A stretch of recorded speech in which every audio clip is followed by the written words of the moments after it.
That's right. That's right. We changing things up just a little bit. What's up, people? My name is Tim Black. Welcome to the Pause for Tim Black podcast. Welcome, everybody. Welcome, welcome, welcome. All my people on Facebook. All my people on Twitch. Twitter. No, not Twitter. YouTube. Oh, that's right, YouTube. What's up, what's up, what's up? Glad you can make it, glad you can make it. And we're doing this live and direct. This is the Blackest Podcast. If you don't know, I myself am Tim Black. I'm the largest black independent media on the left in the country. That's right, Johnson. I've had the privilege to interview Dr. Cornel West, Representative Cori Bush, Representative Ro Khanna, presidential candidate and entrepreneur Andrew Yang, as well as presidential candidate and author Marianne Williamson. Also interviewed the former DNC chair Donna Brazile, Senator Nina Turner, and the list goes on. We are today going to tackle the news of the day. We do this all the time on Mondays and Wednesdays. Pause with Tim Black. You're all welcome.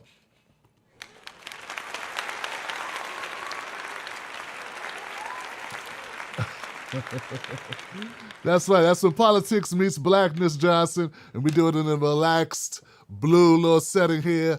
No affiliation. And we tell it like it is. We keep it blacker than blacker than blacker than blacker than black, black, black. But it's still politics and it's still real. So let's jump into this. I'd like to say what's up to my moderators who are tuned in. What's up, moderators? I'm going to shout you out later. But I just want to say what's up. How y'all doing? All right, so, happy 420, ladies and gentlemen. Happy 420. That's right. That's right. If you are one who engages, if you're someone who indulges in the goods of the earth, the remedies of the earth, Johnson. If that's what you do, well, happy 420 to you and to those. As always, I'm a strong advocate of legalizing the cannabis, and also not just legalizing. That's not far enough. We need to also exonerate all those who have been convicted of cannabis-related charges, restoring their voting rights, and putting some money in their pocket and cutting the check, Johnson. Come on now.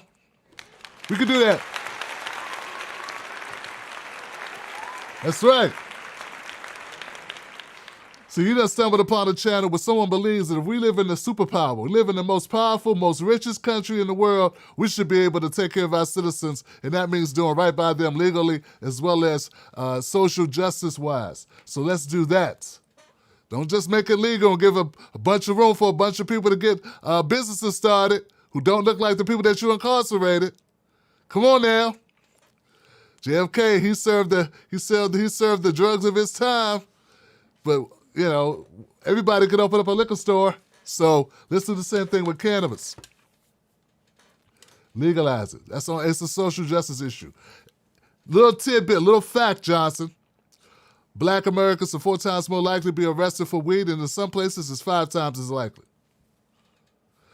In 2020, not 320s, 420s, in 2020, there were more people arrested for cannabis-related charges than all active crimes or all physical crimes combined. So that's anything negative you could think of, someone putting their hands on someone. Add all those crimes together, and just having cannabis or weed or marijuana, there were more arrests for marijuana. America runs off not only petrol. It don't just run off that tiger in that commercial. It runs off incarcerating us for marijuana. So we need to legalize it. It's a social justice issue. Social justice. All right, so let's get started on the story. Now, this story, I'm going to get started. Well, first of all, let me update you. Jada Pinkett Smith relaunched the new season of The Red Table. The Red Table, and we know all the controversy surrounding it. So, first day back on The Red Table, and it began with a notification letting us know that they will not be discussing it in this show, but that the Smith family is going through a moment of healing, ladies and gentlemen, a moment of healing. I did not watch that episode. I saw that, okay? The episode had a black young woman talking about some issues. I did not watch the episode. I only tuned in to prepare for this show. So I could say I saw what they were talking about with the notification. And it may have been a good show, but I did not watch it. But I did listen to Ricky Smiley and Da Brat break it down, and they said that during the live presentation, there was a lot of negative comments. In fact, Ricky Smiley, famous Ricky Smiley, the comedian and radio host and everything else he does, Ricky Smiley said he could not find a positive comment at all in all the scrolling that he did. He was getting arthritis in his scroll finger trying to find a positive comment. So it turns out people are still not over the Will Smith, Chris Rock smack, and it may take more time. And who knows? The red table may be getting turned over. I'm having a problem figuring out what healing y'all got to do. Somebody asked Chris Rock, how's his healing going? He the one that got hit. How you need to heal if you didn't do no hitting? We're supposed to check on victims, right? So the victims of abuse, whether it be spousal abuse, whether it be physical abuse, whether it be attacks, assaults, robberies, whatever it is, we check on victims first. So until we get a word from Chris Rock about how he doing, really doing, then until then, I'm not too concerned about how the Smiths are healing. But I do hope that Will gets, I heard he was in a facility. I hope that works out. But yeah, I want to know how Chris Rock's doing. That's how we should be. That's how I am about victims. That's how I feel. So,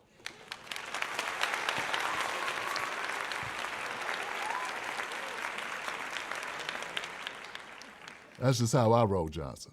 Okay. Let's get going. I got a couple stories now. This first story now, folks, this video came across my attention on Instagram. I think it was shared by a comedian, Earthquake. Yes, I follow a lot of comedians. I have a lot of respect for the art. I've done some stand-up comedian,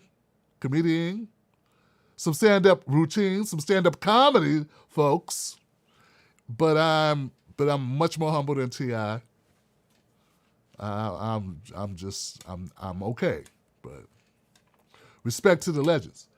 That being said, I saw this clip on Earthquake's page, or D.L. Hughley's, I'm not sure which one, and I put it on my Instagram. If you follow me on Instagram, it's Tim Black at Night. It's also on my Facebook. So people have been commenting about it, so I figured, why not put this on the Pause with Tim Black show and let people chime in on it. Folks, it's about a USFL player who loses his job. Now, I hope we can play this.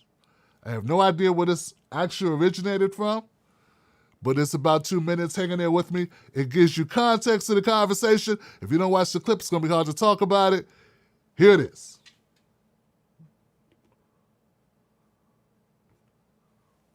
Oh, we're going to get to that later. My bad.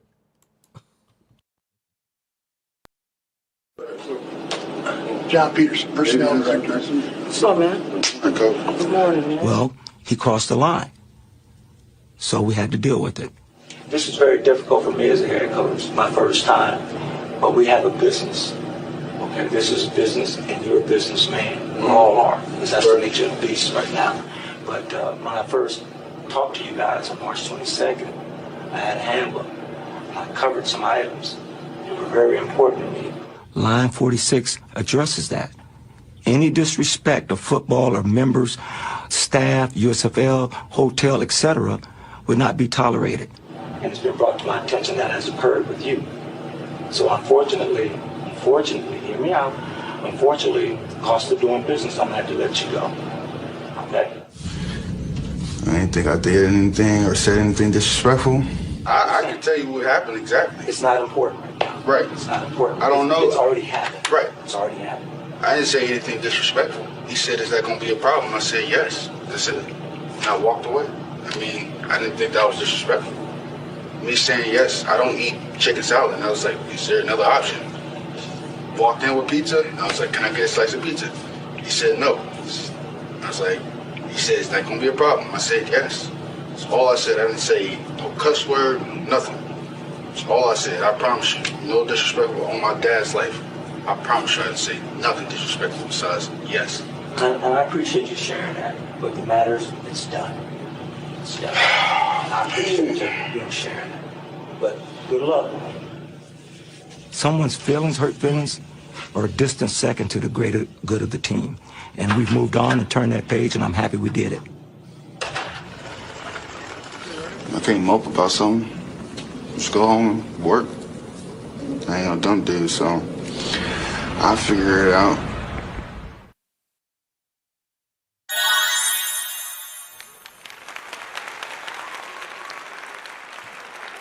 Okay. So this clip caused a lot of controversy on my Facebook page. People are either hot or cold about this. Some people are very upset about it. They are going in. In fact, I have people commenting saying, if you agree with this coach, you are a coon. You are a sellout if you agree with this coach. And you are also against workers. That's how people feel. They're strongly about this. And other people feel like, hey, if you get hired for a job, do the job. What's this? I don't even understand. How you gonna tell somebody that you got a problem with something? Like, what is this? So, first of all, I want to point out a couple things because I felt like when I put this up, I kind of left it up to people to comment, and I started commenting, and I realized what I'm doing commenting. I don't need to be commenting. There are other people comment. I will comment when I post a video. So let me address this. First things first. The coach, if you listen to what the coach said, it's his first time coaching. So it's possible he didn't handle this in the best way. He admits, hey, I'm a new coach. I'm brand new at coaching. Listen closely to the video. He says, I'm a new coach. This is my first year coaching. Then he also says, he also want to point out, he shook the young man's hand. He initially shook the young man's hand. So he's new to coaching. He may not feel totally comfortable letting someone go. I don't know if he's ever had to do that before. I'm pretty sure he's never fired anyone as a new coach over some damn chicken salad. The other thing is, he said we got to have a difficult conversation. This is going to be a very difficult conversation. So the coach admits it's a difficult conversation, and he's a new coach. He don't want to have to deal with this. He feel like he has to. It almost feels as if it may not totally be his decision. Though it says it's his decision, maybe it's a decision he had to carry out as coach. Coaches don't own teams. He may not be, he's definitely not the general manager. He's not the owner of the team. Who knows what's going on? But okay, let's move past that. Let's move on to actually what happened. Just some things I wanted to point out for people who are very emotionally triggered by this video. Next thing. I'm sorry, Johnson. I've worked in all types of fields, and one of those fields I've worked in is football. That's right. For a little bit of time, I worked for the Washington football team. And at the time of my time working there, it's the only team I've ever worked for, I realized that the culture in football is different than any other place I've worked. And I've worked in blue collar, white collar, purple collar, which is like sales. I worked in sales, I worked in IT, I worked in tech, I worked in healthcare, I've worked on construction sites, I've worked in plumbing, I've worked as a laborer, I've done a lot of different jobs, Johnson. I worked as a government contractor, I worked as a IT on a help desk. I mean, I've done a lot. I worked as a journalist, I worked as a reporter. I've been all around the board, Johnson, and I want to tell you, the culture inside a football league is totally different than any other place I worked. In fact, little story, Johnson. I remember going to the FedEx Field. That's the new stadium that they put up in near Landover, Maryland, for the Washington football team. And we all know it wasn't called the Washington football team then. And I'll tell you, when we had some movers coming in to do some work on some of our kiosk machines. And there was some smart-ass movers who came in wearing their Dallas Cowboy hats. Do you know that we threw them out of the stadium? We wouldn't even let you come in and say you was a worker and you're coming in to deliver machines, vending machines or whatever. If you came into our stadium wearing another team's hat or jersey, we booted you and we ended a contract with you. That's how serious it is in the football leagues. People don't understand how it is. Oh, so I don't know how it is in the USFL, but in the NFL, this would happen. You may not understand it. You may not agree with it. You may feel bad about it. I feel bad about it. I don't like seeing anybody lose their job. But I'm telling you, the culture of football is different. If you don't add to the team, you are gone. If you're someone who's out of line, you can be gone. It's all about the culture of the team and them winning. And anybody, if they spot anyone, and another thing, being someone who's worked a lot of different industries, I'm going to tell you something. They're always looking at ways to get rid of you. Yeah, they're always trying to thin the squad, thin the herd, so to speak. Giving them a reason to give it to you is the worst thing that you could do. Now, once again, I feel bad for this young man. This young man, he was hurt. I could see it. I could feel it.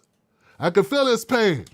I've lost jobs before. You ever lost a job? That's a humiliating thing. You got to go back and tell your family, your kids, your loved ones, and you also got to tell your bank account and your bill collectors.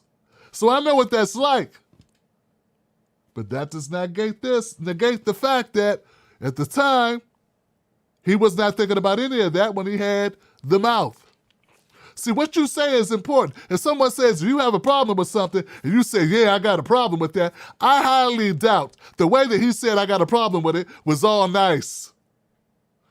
I highly doubt the way that he told that coach or whoever that was with those pizzas that he had a problem was joking.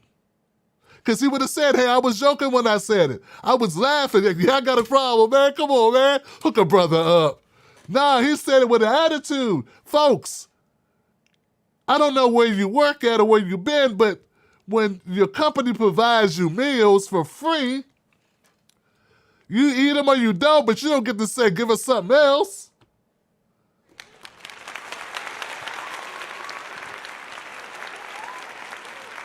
You don't get to determine what and it was already written down. People already knew they were having chicken salad. Now, if you have a dietary restriction that does not allow you to eat chicken salad, fine. Fine, I get it, man, totally. But he didn't say that. He didn't say, hey, man, I could not eat the chicken salad because I have a dietary restriction. I can't eat mayonnaise. I can't do it, Johnson. I just cannot do it. I will get sick. I'll be no good to the team. He did not say that. He just said, I prefer pizza. Well, you know what you do? This is what you do. Here goes problems. Here goes a problem. The problem is you don't want chicken salad. You want pizza. Guess what? You take the money that they're paying you after the job is over, after you get off work, and you and the fellas go out and get all the pizza you want. That's right. You get thin sliced pizza, or you get double-decker pizza. You get stuffed crust pizza. You get you some real good pizza, some Philadelphia pizza, some Chicago pizza, some New York pizza, whatever kind of pizza you want. You can get some Maryland with the blue crab on it. Pizza. Come on, Johnson. That's how we do it in Maryland. We put crab on everything. Do that. Get some seafood pizza. Get you some pizza. Right? You got pizza now with the cauliflower crust. Cauliflower crust, you can't even tell the difference, Johnson. Lower carbs and better for you. Get that pizza. Get some white pizza. You get the white sauce pizza. You don't even need whatever pizza you want. But guess what? You know what you're not going to do? You're not going to make a problem on the job about them not getting you the proper free food, the free food that you want them to give you. So I got a problem with people that are upset about this video. I mean, I really do, Johnson. I know it's unfair and bad things happen, but you know what? People get fired every day. And you know what? They get fired for a lot less than being pissed off about free food. That's right. So those people try to make me feel bad because they say, oh, Tim, he's supporting this coach who fired this brother. Well, first of all, hey, man, there are people losing jobs for doing absolutely nothing. Amazon workers, I support Amazon workers. You know why they got fired? You know why they had problems? They wanted personal protective equipment so they could do their jobs. Okay? That's different. Those Amazon workers who formed that union, Mr. Christian Smalls and the crew, they wanted protection. There were people falling out of the job. People that did not get lunch breaks, bathroom breaks, having to urinate in jugs because they don't get time off. This guy is pissed off. This guy lost his job because he had a bad attitude about eating free chicken salad. So don't equate the two, Johnson. Come on now, stop. I tell people all the time, we could compare apples to oranges if we have to, but you ain't gonna be comparing apples to lawn furniture, apples to porcupines, and apples to, or you make things that you compare and be similar. I ride for workers. I ride for folks keeping their jobs. This is bad, but this is embarrassing. This is embarrassing. I ain't seen nobody get fired for something this dumb since Friday when Craig lost his job for stealing boxes on his day off. Come on now.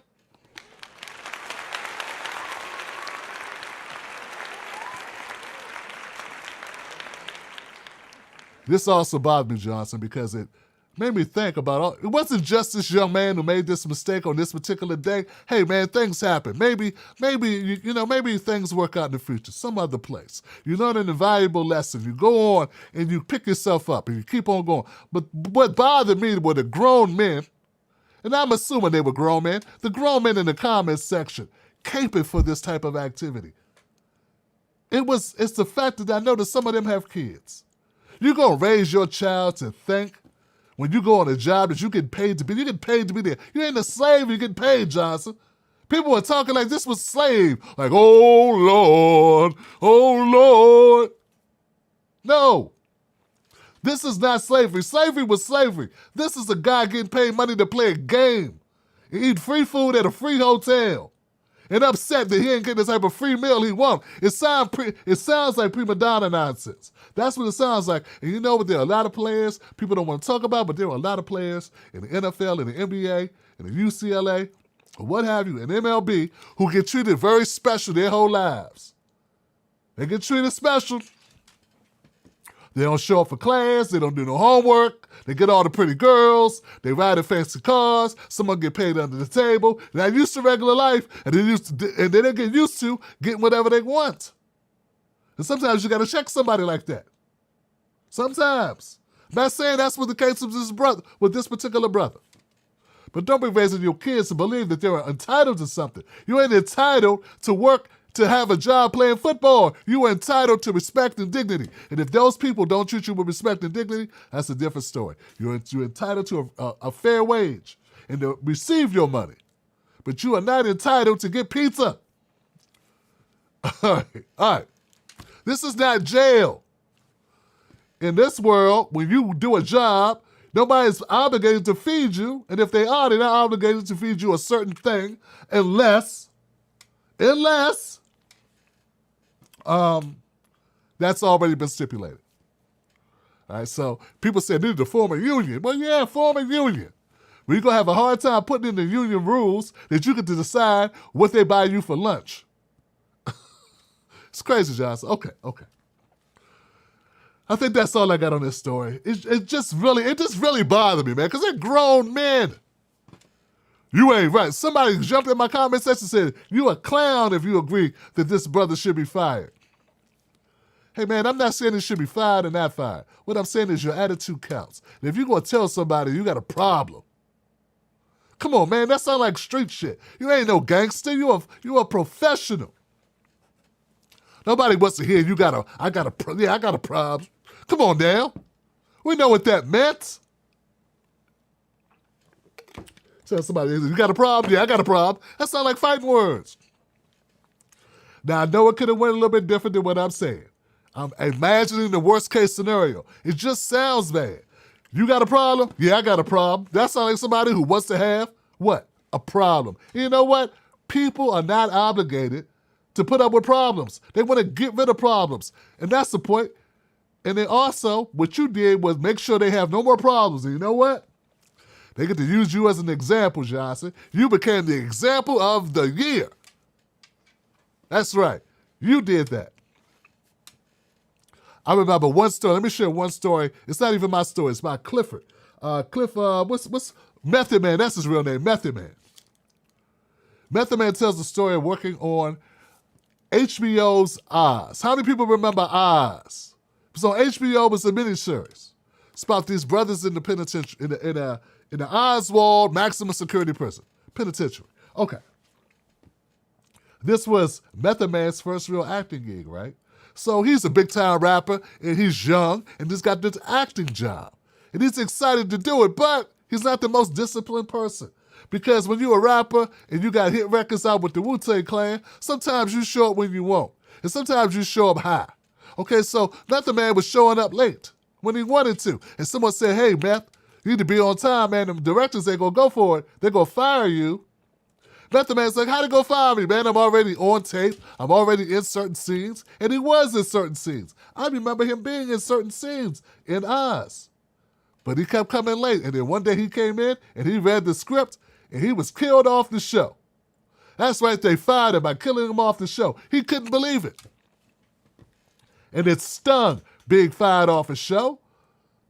You got to go tell everybody, I no longer on Oz. Hey, meth man, I watched Oz. I didn't see you. Yeah, I know. I got fired. Why you get fired? Because I had better things to do. So it's embarrassing. But you know what? Oz did not wallow in the disappointment. Method Man did not wallow in the disappointment. You know what he did? He got his head right. A few years later, he had an opportunity. It's a show called The Wire. Guess where it's at? HBO. Guess what? He lands the part. Guess what? He shows up on time. Guess what? He makes his bones. Guess what? He becomes a major star. Now you see him on Power. You see him on other franchises doing this thing, getting this money, and he learned this lesson. And he's the one who told the story originally, how he learned from the incident. Looking back, it taught him a lot. So give it up for Method Man. And I think this young brother, as much as it sucks and it stings, hopefully you make this a winning story that you'll be able to tell somebody one day and influence some other people to change their ways. All right.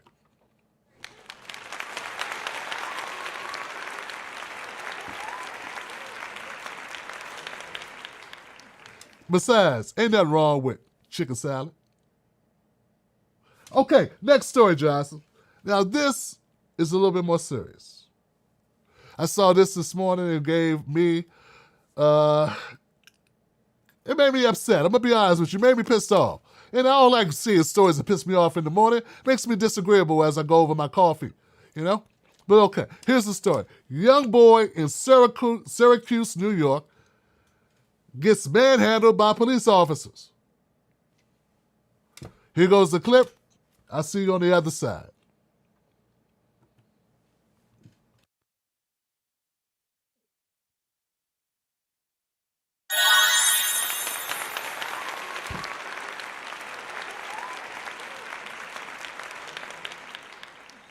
This pissed me off, Johnson. Turns out that child, if I'm not mistaken, is only 8 years old. Not even 10, he's 8 years old. And the reason why the young man, his name is Kenneth Walker, who actually filmed this.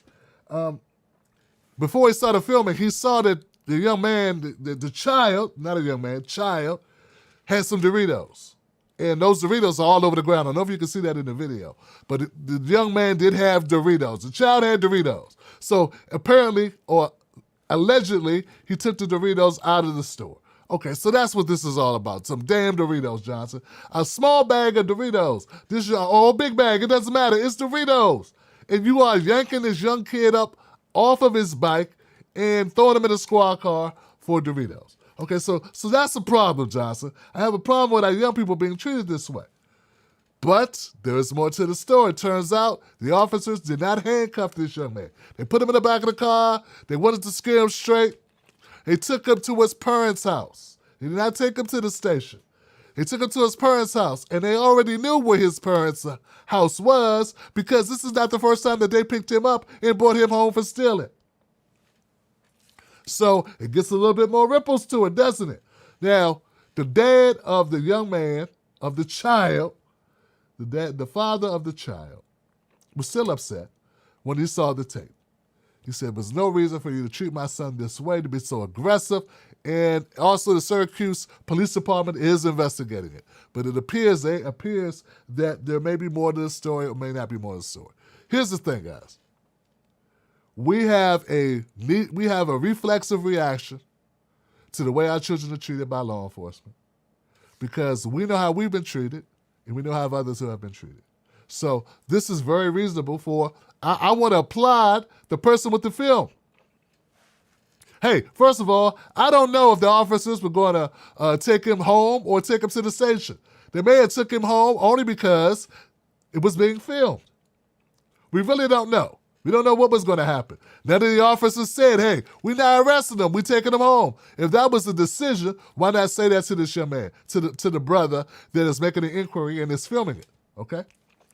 Also, I don't think that the person doing the filming reacted out of nothing. Even if you say, okay, this kid is being bad, he did take something from the store, the truth is, which is evident, I think it's very clear, the man that's filming, that's getting upset, he had to see something that made him upset. He's not upset out the blue. He saw a child being yanked off of a bike and the child crying. That's enough to make a person upset.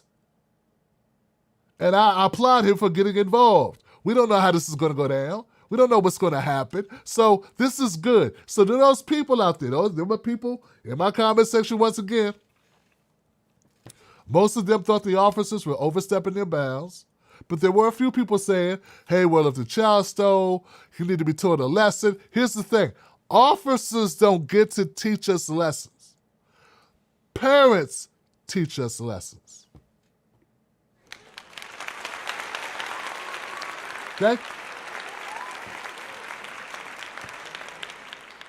Now, we've had instances where officers have done great things. I'm not saying all officers go over the line, but too many times it's happened for us to feel comfortable with officers that we don't know. Okay? Any of those officers could have stepped up instead of trying to clarify, instead of trying to defend their actions. Why not step up and de-escalate it? Yeah, instead of getting indignant and defensive that a concerned citizen is asking what's happening to this child, why not chill it out and say, hey, what we're doing is this? You know, there's a way to talk to a kid, and I didn't hear any conversation of the big brother variety going on with the officers.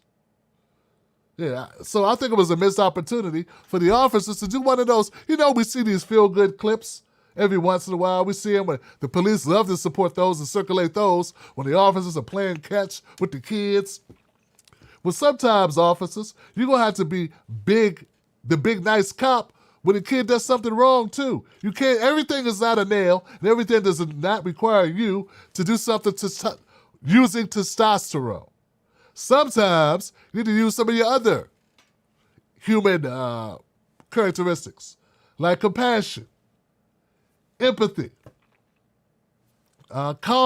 being calm, rationality, being rational.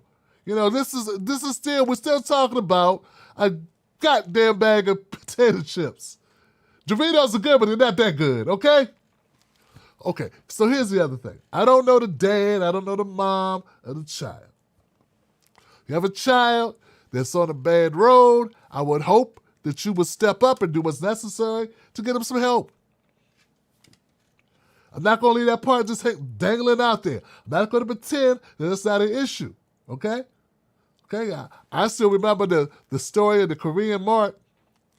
What's the name? Someone knows it. God, it goes back about 30 years at this point. I still remember the Korean merchant who shot a young black girl over a soda, something stupid. Like something. So, even when the child is doing something small, okay? Our kids lose their lives sometimes behind that.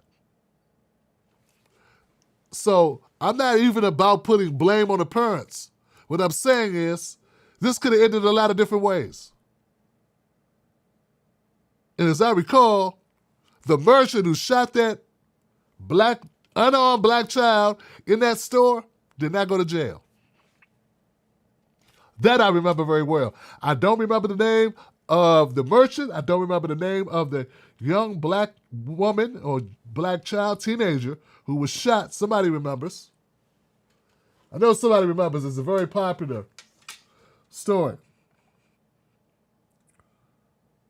Well, maybe not. But okay. But that young girl lost her life. So, I don't know, I just want to put that out there. It's not always about right or wrong, who's this, who's that. We have to be overly protective. We do need to be overly protective, and we need to instill in our children the need for them to be on their P's and Q's, because even if it's not the police, it could be the merchant. Merchant loses their cool, they get into an argument. I just cited one incident. I'm sure there are many more that I could cite. So, that's it. I don't think there's anything else about this to report. They're looking into it, as they always do. But what's going to come of it? I don't expect anything to come of this. I don't. Okay, last thing. I got one more story, guys. And this, I need your input on this one. Okay, so turns out the Obamas are not renewing their podcast on Spotify. No, it's going away, Johnson. They're not going to renew What is it. y'all doing? What are y'all doing? What is y'all doing? Gracious. All right, here we go. Okay, so Obama's to end exclusive deal with Spotify. Turns around. Jesus Christ.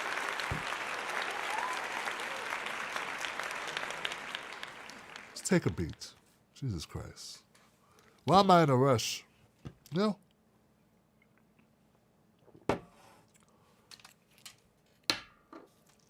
Barack Obama and Michelle Obama was paid a lot of money to do their podcast on Spotify. Exclusive podcast on Spotify.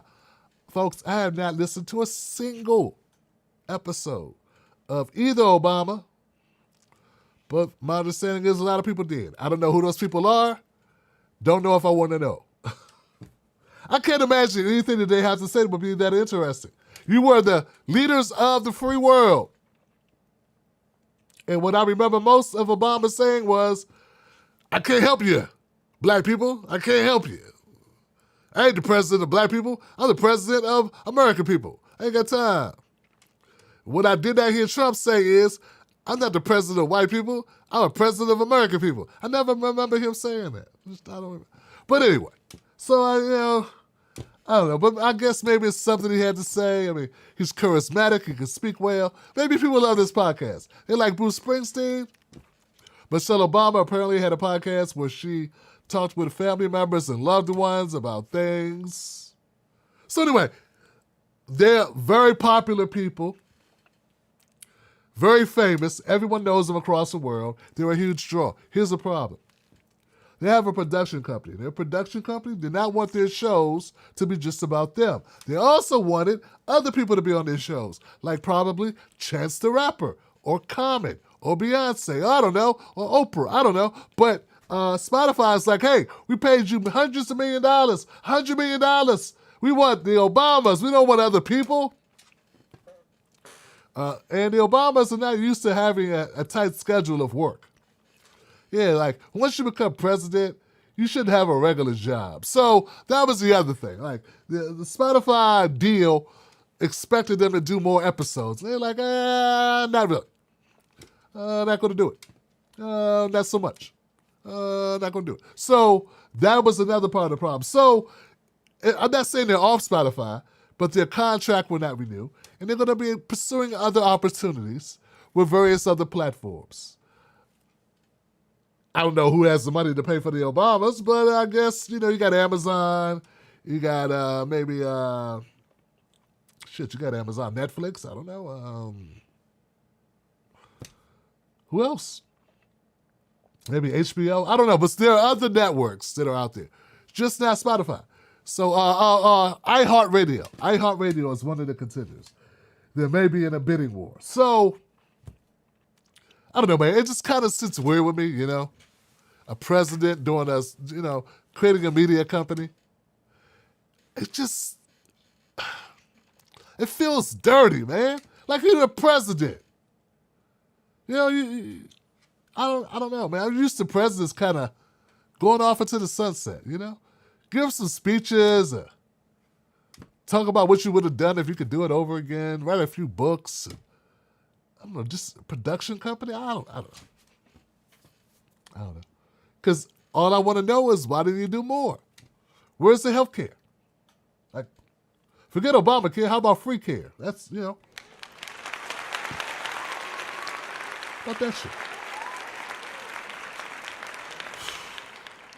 I want to know, like, why was there no justice? No Police Justice Act. Like, why under you? Why we couldn't have that?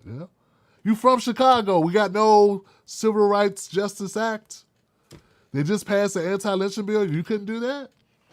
First two years, Obama was just like Biden. He had the House and the Senate. So I'm left with a bad taste. And don't even get me started on reparations. Come on, we got a black president with a black wife and no reparations. I can tell you this, if we always had black presidents and they finally got a white one in, you best believe there will be some white something. It'd be chicken salad for everybody. I know that. Best believe that. with double raisins.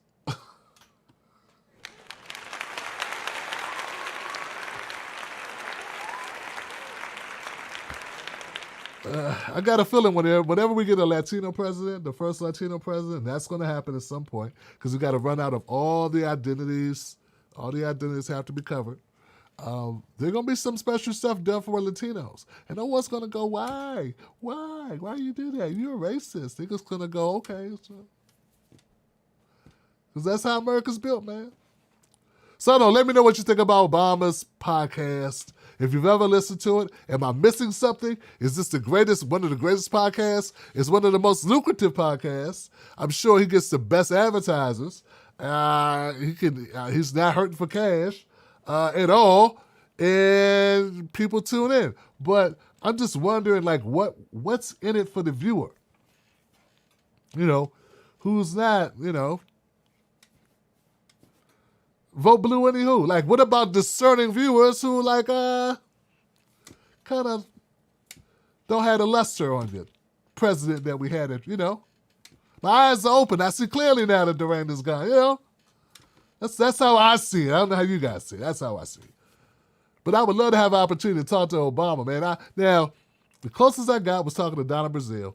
And Donna Brazile, and I don't know how close she was with the Obamas, but she was real close with the Clintons.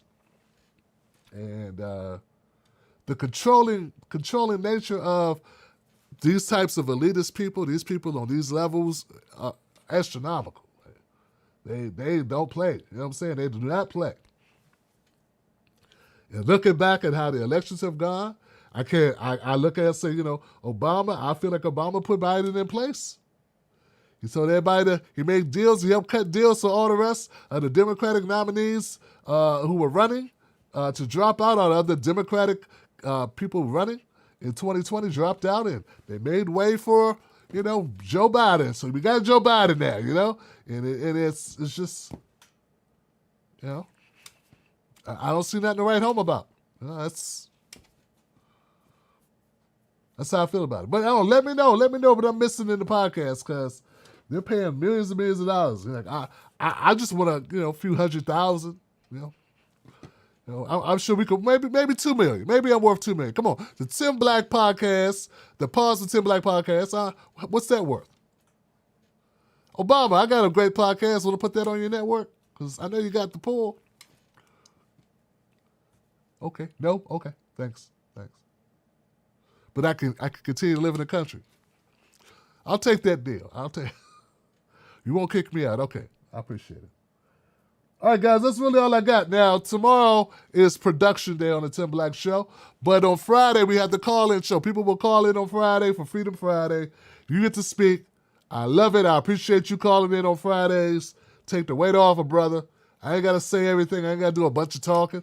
I can let my people call in. I do a little bit of talking. And let the Tim Black Wolfpack speak. Let the world speak. That's the beauty of the Freedom Friday show. Also, I don't know if you noticed this or not, but we try to go a little bit earlier tonight, and we're going to try to go a little bit earlier. I'm going to keep trying to go earlier till I get to 10 p.m., and then we'll see. Because I think part of the issue is I'm on too damn late. And I know, Josh. I know.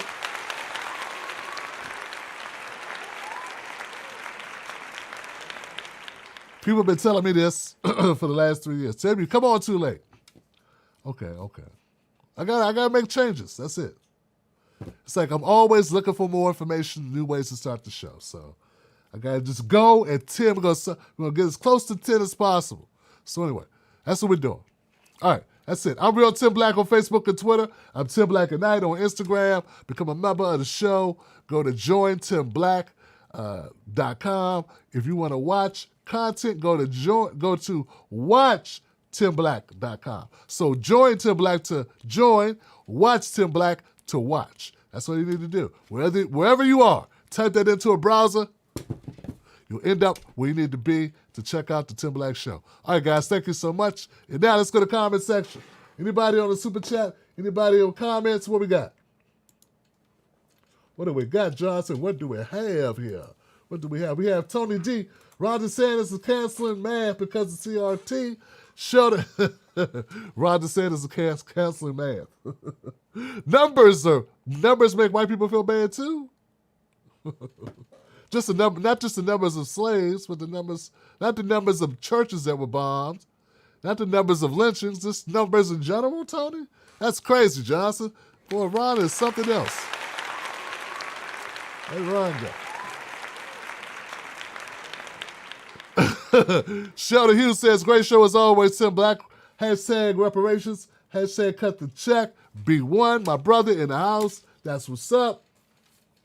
Shout out to my Tim Black Wolfpack members in the queue. Context matters. My moderators coming through as always. Katrina Watson, Lateef, Courtney, the SLP.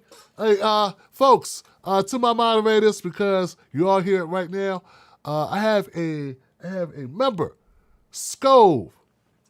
I have a member. I'm sorry, guys. I got to say this. I have a member by the name of Scove. Damn it. I have a member